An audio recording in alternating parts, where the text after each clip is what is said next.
मेरे पास इन 3 कामों के लिए भी समय कम पड़ता है। रचना करने को समय कम है, सीखने के लिए समय कम है, दुखी होने के लिए टाइम कहाँ से निकालूं भाई? और दुखी होने के लिए फिर अंदर टंकिया भी चाहिए। तो इसीलिए मेरे पास दुखी होने का टाइम नहीं है, क्योंकि जीवन का रस लूटने का मेरे पास समय नहीं है। तो इसीलिए ये जो अवस्था जो मैंने प्राप्त की, इसको प्राप्त करने के लिए मैं कोई जंगल नहीं गया, मैं कोई हिमालय नहीं गया, मैं कोई आश्रम में नहीं गया, मैं किसी गुरु के पीछे नहीं भागा। गुरु से प्रेरणा लेकर जागा कि अरे इस व्यक्ति की आंख खुल गई तो मेरी आंख कहां है? अरे इसने अपने पंख खोले, पहचाने और आकाश में उड़ गया, तो मेरे भी तो पंख होंगे, मैं भी तो अपने आकाश में उड़ सकता हूं, तो मेरे पंख कहां है? गुरु से प्रेरणा ली। गुरु के मकान में जब रोशनी पैदा हुई तो मैंने देखा अरे गुरु के मकान में इतनी अच्छी रोशनी, तो मेरे घर में भी तो कोई बल्ब होगा, मैं भी अंदर से जाग सकता हूं। तो फिर मैं अपने भीतर गया और अपने भीतर जाकर अपने पंख पहचाने और अपने पंख खोलकर आकाश में उड़ गया। अगर मैं किसी गुरु को पकड़ लेता और उसके पीछे सारे दिन भागता रहता तो जीवन भर मेरे पंख के मुझे कभी पहचान नहीं मिलती, मैं कभी नहीं जाग पाता। जैसे कि आप लोग भी जाग नहीं पा रहे हैं। आप लोग अनुयायी बनकर अब बड़े संतुष्ट बनकर बैठ गए कि किसी गुरु को पकड़ लिया है, बस बहुत हो गया, अब हमें और कुछ करने की जरूरत नहीं है। और इसीलिए और सदियों से हर आदमी ऐसा ही करता चला आ रहा है और तुम्हारे मुक्ति की कोई संभावना नहीं है। तुमने मुक्ति की संभावना हमेशा के लिए नष्ट कर दी। तो इसीलिए दोस्तों जागो और अपने भीतर के गुरु को पहचानो, अपनी आंख खोलो, अपने पंख पहचान के आकाश में उड़ो। गुरु कब तक तुम्हें साथ देगा? गुरु ही बाधा बन जाता है। बुद्ध भगवान का शिष्य आनंद मुक्त नहीं हो पाया। आनंद ने पूछा भगवान बुद्ध मैं क्यों नहीं मुक्त हो पाया? इतने लोग आपके पास आए, आत्मबोध को प्राप्त कर गए। भगवान बुद्ध ने कहा मैं ही तेरी बाधा हूं, तूने मेरे साथ मोह बांध दिया है, तू मेरे साथ बंध गया, इसलिए जिस दिन मेरी मृत्यु होगी उसी दिन तू मुक्त हो जाएगा। और हुआ ऐसे ही। सचमुच आनंद को आत्मबोध हुआ भगवान बुद्ध के मृत्यु के बाद ही। क्यों? गुरु बाधा बन गया। गुरु तो सीढ़ी थी, चढ़ जाना था उसको सहारा लेकर, हम तो गुरु के साथ ही सीढ़ी में ही उलझ के रह गए। तो इसीलिए, और जिस गुरु ने तुम्हें उंगली बताई उसी को पकड़ के तुम बैठ गए, जिसने चांद की तरफ उंगली बताई। तो दोस्तों इस तरह से गुरु का सहारा माता पिता की तरह लेना होता है। गुरु हमारे लिए श्रद्धेय होते हैं, लेकिन गुरु जीवन भर साथ जुड़ने के लिए नहीं होता। हर व्यक्ति को अपने भीतर के गुरु को जगाना पड़ता है। तो ये सब चीजें संसार के बीच में रहते हुए, मैंने व्यापार करते हुए, मैंने व्यावहारिक जगत को जीते हुए, इसी शर्ट पैंट में मैंने इसको प्राप्त किया। मैंने कोई कपड़े नहीं बदले। क्यों कपड़े बदलने? कपड़े बदलने का अध्यात्म से क्या लेन देन है? वो तो अंदर की बात है, अंदर के परिवर्तन की बात है, जागने की बात है। कपड़े बदलने से कैसे कोई जाग जाएगा?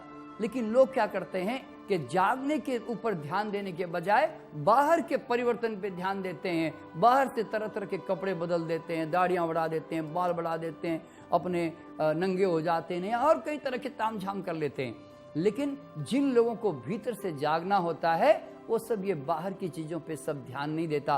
बाहर का अपने आप सब कुछ बदल जाता है। और पुराने जमाने में एक ऐसा समय था कि जब जंगल में दाढ़ी काटना बहुत मुश्किल था, बाल बढ़ाना जरूरी था, तो उसके हिसाब से पुराने जमाने में हमारे ऋषि मुनियों ने बाल बढ़ाए, दाढ़ी बढ़ाई। और अभी भी वही प्रथा अभी भी चल रही है। अब आपकी मर्जी है, वो आपका शौक है। अगर आपको बढ़ाना अच्छा लगता है तो बढ़ाएं, ना बढ़ाना तो ना बढ़ाएं। क्लीन शेव में भी हम लोग आत्म जागरण की तरफ जा सकते हैं। ऐसा मत समझना कि दाढ़ी बढ़ेगी तो ही तुम आत्म जागरण की तरफ जा पाओगे। और फिर कपड़े पुराने जमाने में, उस समय टेलर तो होते नहीं थे जंगलों में, आश्रमों में, तो क्या करते थे? एक थान को फाड़ा, एक ऊपर से डाला, एक नीचे लुंगी की तरफ पहन लिया। अब वही रास्ता था उस समय। लेकिन अब इतने दूर हम आधुनिक समय में, वैज्ञानिक युग में आ गए। और आज भी हमारे कई ऐसे ऐसे महात्मा हैं कि जो आज भी वैसी ही लुंगी, ऐसे ही ऊपर पहनना पसंद करते हैं। अब पता नहीं, अब उनको आदिवासी युग की तरह जीना आनंद आता होगा, इसलिए ऐसे जीते होंगे। लेकिन मेरा ये मानना है कि भाई अगर क्या उसमें सुई धागा लग जाएगा, कोई धागा लग गया, तो क्या हमारी आध्यात्मिकता कमजोर पड़ जाएगी? मैं आपको इस भ्रम से बाहर निकालना चाहता हूं। मैं तुम्हें ये समझ देना चाहता हूं कि कपड़ों में कभी मत उलझो कि तुम सफेद कपड़े पहनोगे तो ज्यादा आध्यात्मिक हो जाओगे, कि गेरुए पहनोगे, कि दाढ़ी बढ़ा दोगे तो तुम ज्यादा बड़े आध्यात्मिक हो जाओगे, या बहुत सारी कोई भभूति लगा दोगे, कि बड़े बड़े रुद्राक्ष ने कोई मालाएं पहन लोगे। इससे कभी कोई आदमी आध्यात्मिक नहीं होता। ठीक है, ये जिन जिन व्यक्तियों का जैसा शौक है, उनके जैसा अपना लगाव है, वो अपने हिसाब से करें। लेकिन आध्यात्मिक जागरण के लिए मैं तुम्हें यह समझ देना चाहता हूं कि तुम जीन्स पैंट में भी तुम जाग सकते हो, तुम सलवार कुर्ती में भी जाग सकते हो, तुम कोट सूट पहनकर भी जाग सकते हो। जागने के लिए कोई कपड़ों का बदलाव जरूरत नहीं होता। कपड़े तो उसका आफ्टर इफेक्ट है। जब भीतर से जब जागरण आता है तो कपड़े अपने आप उसी ढंग के पहनावे में आ जाते हैं। तो इसीलिए तुम बाहर से मत बदलो, तुम भीतर से बदलाव करो। तो इसीलिए हम लोग जाग सकते हैं। लेकिन हम लोग क्यों नहीं जागते? क्योंकि अभी तक हम अपने दुखों से तंग नहीं आए। मैं तो तंग आया। कई साल पहले मेरे भीतर ये सवाल पैदा हुआ कि शर्मा ये क्या रोज की किचकिच, आज इस बात को लेकर दुखी, कल इस बात को लेकर दुखी, तो रोज आज इस बात से दिमाग खराब, कल उस बात से दिमाग खराब, क्यों आनंद से तू जी नहीं पा रहा है? ये क्वेश्चन पैदा हुआ। तब फिर खोज की शुरुआत हुई कि चलो भाई अंदर जाएं, देखे तो सही कैसे दुखी होते हैं। और ये भी ध्यान रखना, जब तक तुम ये जिम्मेदारी नहीं लोगे कि मैं दुखी होता हूं, मैं कैसे सुखी होता हूं, मैं कैसे दुखी होता हूं, देखो तो सही, तब तुम जान पाओगे। अगर ये एटीट्यूड रखोगे, ये धारणा रखोगे कि दुनिया कोई दुखी करती है, बाहर की चिंगारियां दुखी करती है, तो तुम जीवन भर कभी जाग नहीं पाओगे। तुम्हें तो अपनी पेट्रोल की टंकियां जाननी पड़ेगी, चिंगारियों को तो तुम जीवन भर गिनते रह जाओगे। आज तुम अगर तुम्हें भी मुक्ति चाहिए तो तुम्हें प्रश्न पैदा करना पड़ेगा। तुम्हारे अंदर अभी तक प्रश्न पैदा नहीं हुआ।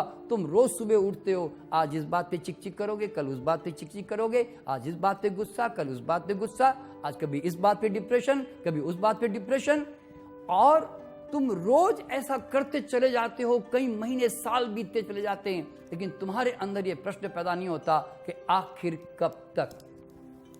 और जब तक आखिर कब तक सवाल पैदा नहीं होता, तुम खोज कैसे करोगे? तो खोज करने के लिए प्रश्न चाहिए, प्यास चाहिए, तंग आना चाहिए आदमी को। तुम अभी तक तंग नहीं आए अपने दुखों से। छोड़ता तो वो है जो तंग आता है, तुम तो पकड़ के बैठे रहते हो उसको, उस चीज को। इसीलिए तुम इससे मुक्त नहीं हो पाए। तो दोस्तों, अगर तुम चाहते हो कि मैं अपने दुखों से मुक्ति पाऊं, तो तुम्हें प्यास पैदा करनी पड़ेगी, खोज पैदा करनी पड़ेगी। और खोज पैदा करोगे तब तुम्हें मार्ग मिलता है। इस तरह से गुरु तो क्या करेगा? इशारा ही तो करेगा, जाने के लिए रास्ता, रोड बता देगा, लेकिन चलना तो तुमको है। तो इस तरह से, लेकिन हम लोग क्या करते हैं? अनजाने में गलत गुरु को पकड़ जाते हैं। हम लोग, हर व्यक्ति संसार में कोई ना कोई गुरु को जरूर पकड़ता है। तो हम क्यों पकड़ते हैं? कि हमारी आत्म जागृति हमें मिले। लेकिन काम उल्टा हो जाता है। आप हलवा बनाना चाहते हो और कार मैकेनिक को पकड़ते हो। जैसे हर व्यक्ति कहता है मैंने एक गुरु को पकड़ा। अच्छा, क्यों पकड़ा भाई गुरु को? आप कहते हो अरे भाई साहब, जीवन की गाड़ी चलाना सिखाते हैं हमारे गुरुदेव। अच्छा, गुरुदेव ने कभी उस गाड़ी को चलाया क्या? नहीं जी, गुरु जी ने तो कभी गाड़ी को हाथ भी नहीं लगाया जी, आज तक उन्होंने गाड़ी को छुआ तक नहीं। अच्छा, गुरु जी के पीछे क्यों भाग रहे हो भैया? भाई साहब, जीवन के सागर में हमारे गुरु जी तैरना सिखाते हैं। अच्छा, गुरु जी ने कभी सागर में कदम रखा? कभी उसकी गहराई में गए जो तैरना सिखाते हैं? नहीं, गुरु जी ने साहब सागर के पास भी नहीं गए, सागर के पास कदम तक नहीं रखा उसके अंदर। तो मुझे ये बताओ, जिसने जीवन के सागर को कभी तैरा ही नहीं, उसकी गहराइयों में गया ही नहीं, जिसने जीवन की गाड़ी चलाई तक नहीं, वो गुरु तुम्हें कैसे, तुम्हारा जो सामान्य सांसारिक जीवन है उसका कैसे मार्गदर्शन कर सकता है? जंगल में बैठा हुआ गुरु तुम्हें क्या मार्गदर्शन कर सकता है? अंदर की यात्रा के बारे में, अंदर की यात्रा के ध्यान करने से, अंदर जाने से क्या क्या चीजें घटित होती है और क्या क्या उसका अनुभव होता है। वो सिर्फ अंतर यात्रा का ही अनुभव, ये ध्यान रखना, बाह्य जगत का नहीं। और अगर कोई गुरु तुम्हारे पति पत्नी के संबंध, तुम्हारे बच्चों के संबंध, तुम्हारे व्यापार की समस्याएं, तुम्हारे पारिवारिक समस्याओं को, अगर वो उसकी समस्याओं को तुम्हें उनके उपाय देता है, तो समझना कि दुनिया का सबसे बड़ा झूठ है वो। क्यों? जिसने रसगुल्ला कभी खाया नहीं और वो तुम्हें उस रसगुल्ले की स्वाद की चर्चा कर रहा है, तो इससे बड़ा झूठ दुनिया में क्या हो सकता है। तो दोस्तों, इसका अधिकारी कौन है सचमुच में? वो पति पत्नी जो 40 साल तक टेढ़े मिजाज के होते हुए भी, विपरीत स्वभाव के होते हुए भी एक साथ प्रेम और आदर पूर्वक जी गए, वही पति पत्नी तुम्हें सही मार्गदर्शन देने के हकदार है। वो व्यक्ति कैसे हकदार है?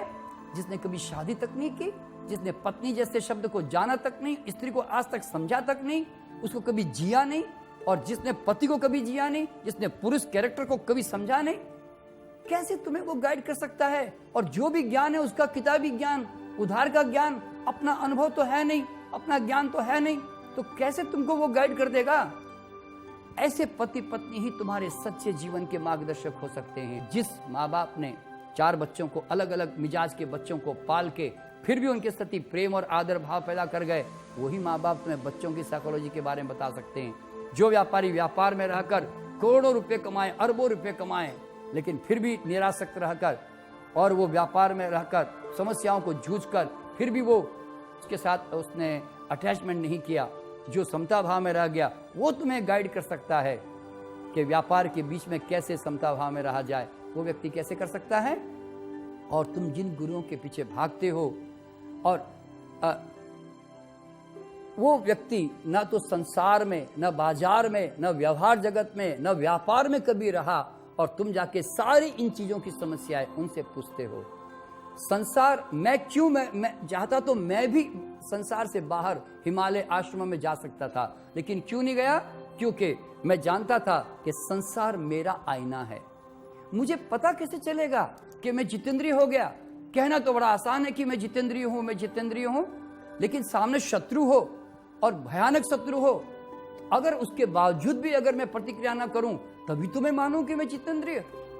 जंगल में बैठ के कैसा जितेंद्रिय, आश्रम में बैठ के कैसा जितेंद्रिय, हिमालय में बैठ के कैसा जितेंद्रिय। तो जरा एक टेढ़ी बीबी को जरा 30-40 साल पाल के दिखा, जो तेरी रात दिन तेरे सर को खा जाए, तब मैं मानूं कि तू जितेंद्रिय हो गया। तेरे टेढ़े हस्बैंड को पाल के दिखा, जो बड़ा अहंकारी, बड़ा क्रोधी है, उसके यहाँ शराबी है, जरा उसके साथ जी के दिखा, और फिर तेरी सहनशीलता बता के दिखा, तो मानूं कि जितेंद्रिय। 4 टेढ़े मिजाज के बच्चों के साइकोलॉजी को समझ के फिर भी उनको पाल के दिखा, और उनके नखरों को सहन कर, और उसके बावजूद भी प्रेम और आदर भाव पैदा कर, तब मानूं कि जितेंद्रिय। जरा मुंबई की लोकल ट्रेन में अच्छे कपड़े पहनकर 2 घंटे यात्रा करके दिखा, और ट्रेन में घुस के दिखा, और उसके बावजूद भी समता में रहे, तो मानूं कि जितेंद्रिय। जरा भारत जैसे देश में ईमानदारी से व्यापार करके दिखा, और व्यापार में जो समस्याएं आती है, करोड़ों का चेक बाउंस होने जा रहा है, इज्जत दांव पे लग गई है, लड़की की शादी अचानक अटक गई है, रिश्तेदार तुम्हारे जान खा रहे हैं, तुमको तुम्हारे व्यंग के बांध दे रहे हैं, उसके बावजूद भी तुम समता भाव में हो, तब मैं मानूं कि तुम जितेंद्रिय हो। ऐसे बाहर जंगलों में बैठ के जितेंद्रिय कहना कौन सा बड़ा काम है? और तुम सदियों से तुम ऐसे ही काम करते हुए आ रहे हो।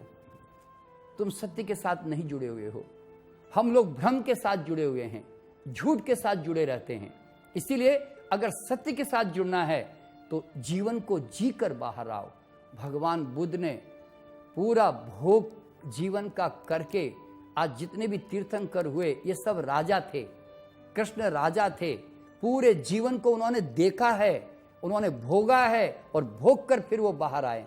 इसलिए फिर कोई आसक्ति का रास्ता नहीं था, वापिस रिटर्न का कोई रास्ता नहीं था। वो जीवन देख चुके थे बचपन से उन्होंने। कृष्ण भी राजा थे, और कृष्ण को तो संपूर्ण अवतार ही इसलिए कहा गया कि बाजार में रहकर हर हथियार का उपयोग किया। जहां क्रोध चाहिए तो क्रोध का उपयोग किया, जहां जहां चालाकी चाहिए चालाकी का इस्तेमाल किया, जहां हिंसा चाहिए तो हिंसा का इस्तेमाल किया, जहां प्यार चाहिए वहां प्यार का इस्तेमाल किया, जहां नृत्य चाहिए वहां नृत्य का इस्तेमाल किया, जहां चमत्कार करना तो चमत्कार का इस्तेमाल किया। जहां जो जैसा चाहिए वहां पर उन्होंने इस्तेमाल किया। तो क्यों? क्योंकि यही तो जीवन है वास्तव में। तो इसीलिए ये सब बातें बताने का अर्थ यह है कि तुम गलत गुरु को पकड़ जाते हो तो तुम कैसे मुक्ति पाओगे? तो तुम्हें सही गुरु की पकड़ करनी पड़ेगी कि जो वास्तव में उस चीज से गुजर कर निकला, तब फिर तुम्हें वो सही मार्गदर्शन दे पाएगा, वरना मार्गदर्शन बिल्कुल नहीं दे पाएगा। तो इसीलिए भगवान बुद्ध और महावीर भी बिल्कुल सही थे कि जिन भगवान बुद्ध और महावीर ने मना किया था कि ज्यादा मंदिर पूजा पाठ कर्म कांडों में मत उलझना, ठीक 500 साल के बाद सबसे ज्यादा मंदिर इन्हीं के बने। क्यों बने? क्योंकि यह कोई गलत बात नहीं है, यह ह्यूमन वीकनेस है। आदमी को तुम कितना भी कह दो कि ईश्वर निराकार है, आदमी बगैर आकार के जी नहीं सकता। ये यूं समझ लो कि ये नर्सरी क्लास की नीड है। जैसे नर्सरी क्लास का बच्चा बहुत सारे खिलौने के साथ खेलता रहता है, तो तुम ऐसे थोड़ी कहोगे कि पागल कहीं का, अकल नहीं है, सारे दिन खिलौने के साथ खेलता रहता है। आप क्या कहोगे? अभी नादान है, नासमझ है, अभी खेलने की उम्र है, अभी खेलेगा ना, समझ आ जाएगी तो छोड़ देगा। लेकिन आदमी के साथ क्या मुसीबत हुई कि सदियों से जो नर्सरी क्लास में बैठा हुआ है तो नर्सरी क्लास में ही है, आज तक बीए एमए करता ही नहीं। बीए एमए करने का मतलब क्या है कि कर्म कांड से शुरुआत करो। ये जितने भी पूजा पाठ हवन जप तप यज्ञ तीर्थ यात्रा, ये सब जितने हमारे ऋषि मुनियों ने ये सब जो बनाए, ये नर्सरी क्लास की जरूरतें हैं, ये प्राइमरी क्लास की जरूरतें हैं। इनसे जरूर गुजरना, इनके गुजरे बिना आपको रास्ता भी नहीं मिल पाएगा। ये स्टार्टर्स हैं, लेकिन हम लोग तो इसी में उलझकर सारा जीवन नष्ट कर देते हैं, उठते ही नहीं। और बीए में करने का मतलब है कि धीरे धीरे इनसे उठते जाओगे तो तुम्हारे हाथ सारे खाली होते जाएंगे। जितना हम अपनी आंतरिक शक्तियों से अपरिचित होंगे, हमें जानकारी नहीं होगी, उतना ही हमारा हाथ आउटर डिपेंडेंसी से भरा हुआ होगा। दवाएं, ट्रीटमेंट्स, रुद्राक्ष, क्रिस्टल, ताबीज, यंत्र तंत्र मंत्र, कई बाहर की सारी शक्तियां तुम बाहर से लेने की कोशिश करोगे। और जिस दिन तुम अंदर के बारे में जान गए कि मेरे अंदर सारी शक्तियां मौजूद है, तो तुम्हारे सारे हाथ धीरे से खाली हो जाएंगे। यूं समझ लो कि ये सब लंगड़ों की बैसाखियां हैं, लंगड़ों की बैसाखियां। तुम अपने आप को इतना कमजोर समझते हो कि इसके कारण तुम्हें बैसाखियां पकड़ानी पड़ती है। अगर तुम कमजोर ना समझो तो तुम्हें क्यों कोई बैसाखी पकड़ाएगा? हम लोग इस संसार में इतना कमजोर बन के जीते हैं कि हमारे जैसे जीवन को चलाने के लिए हम छोटे छोटे पत्थरों को इस्तेमाल करते हैं। हम सोचते हैं कि ये हमें चलाएगा, ये पुखराज चलाएगा, ये नीलम चलाएगा। हम इतने छोटे हो जाते हैं कि हमारी जैसी हस्ती को एक छोटा सा पत्थर चलाता है। तुम आज तक ये समझ नहीं पाए कि तुमसे बड़ा कोई पुखराज है दुनिया में, तुमसे बड़ा रुद्राक्ष है कोई संसार में, लेकिन तुम इसको कभी जान नहीं पाए। अगर तुम ध्यान से सोचो कि इस संसार में अगर अगर परमात्मा है तो परमात्मा के बाद दूसरा कौन है इस संसार में? सिर्फ तुम, यानी कि you are second to God. ईश्वर के बाद दूसरा कोई अगर रचनाकार है तो वो सिर्फ मानव। ईश्वर के बाद अगर रचना का किसी ने जोरदार पूरा लाभ उठाया है तो वो सिर्फ मानव ने।